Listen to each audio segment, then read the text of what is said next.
Hello there everyone, and welcome to another episode of Wonderboy 3 Monster Lair. In the last episode, we took on the first stage of the game, the Southern Isles, and beat the first boss, who is named Lip Fisser. In this stage, we move on to this jungle environment. There are a couple of new gameplay additions, but it really isn't that big of a change. There's a couple of new enemy types. These parrots kind of take the place of the aerial enemy. The only real difference is that they loop back and forth this time. There's some new food, and there's also these spikes on the ground, but we should be coming up. Is it here? No, it's a little further on. There are a couple of larger changes eventually. There we are. There's the first one. These are the fairies of the game, and they're like little power-ups that appear in some stages. So for example, here in this stage, they turn food that appears into cake, which has very powerful healing effects.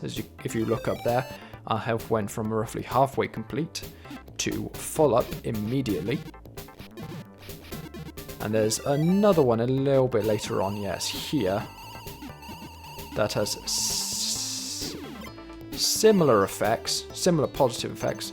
This one, though, makes us invincible, which rather annoyingly gives us this horrible visual effect where we keep flashing in and out of existence. It's not too bad here, but in some of the later stages that I've played through, it's a nightmare because you can't tell where you are. It's horrible. But yeah, already we can see that the game really isn't that exciting. We're getting pretty far into it, and even now, like, there's been no escalation of things into this second stage. It's still incredibly easy, still really boring, and I unfortunately think that's going to be the case through much of it. Lose another life there because of some awkward projectile juggling, but it is what it is. We're nearly at the end of the stage anyway.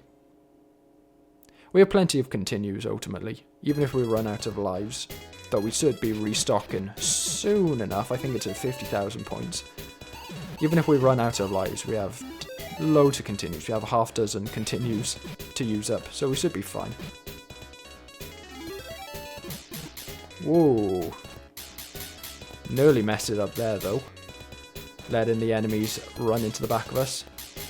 It's a bit of a shame that we have no ability to turn our character around at these points in the levels. It would be quite useful, especially on this stage as we head into fighting the boss, whose name is Cobranores.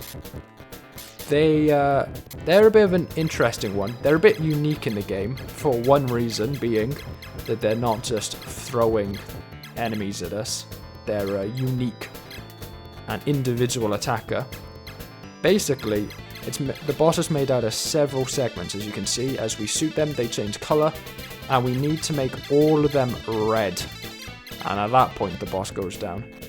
Unfortunately, it moves around in these spiral patterns, these kind of circular patterns, oftentimes behind you, and because we can't turn around, we're kind of just stuck waiting for it to come back in front of us, of which we have no control over. As you can see, sometimes it just gives up coming towards us and circles around again, just to take even longer. It's not a hard boss, it's just a long and, like most things in this game, very tedious one. But it should be nearly over. It's not great that the most exciting thing about the boss fight is the fact that you can kind of see the spiral of explosions as they're defeated. But there we are, we hit 50,000 points. That gives us a second life as we move on to stage 3, which takes the form of a cave. But that's it for today's episode. So I thank you all for watching. I hope you enjoyed. I'll see you next time, but for now, adios and ciao.